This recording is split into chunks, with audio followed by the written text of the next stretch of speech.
Здравствуйте, я Анастасия Семенова. Сегодня в Якутске прекрасная погода, и это специальный репортаж для Айтал ТВ. И сегодня мы расскажем вам необычную историю, наполненную надеждой.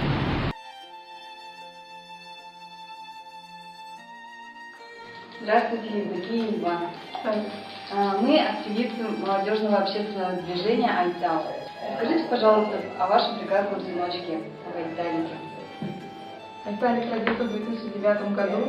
Сейчас ему 3,5 года. В садик не ходит, сидит дома. Рисуем, играем в лего.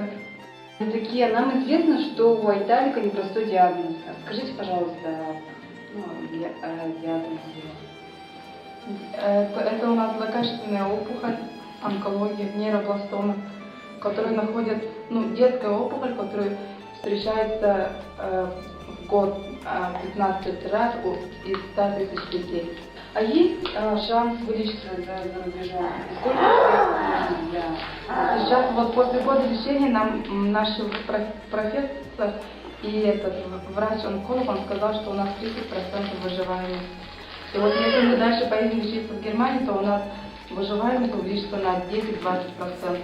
Цена лечения, мы будем там лечиться полгода за 6,5 миллионов рублей. Но это минимум еще. Молодой семье сложно собрать всю сумму самостоятельно. Мы знаем и чувствуем, что им нужна наша поддержка.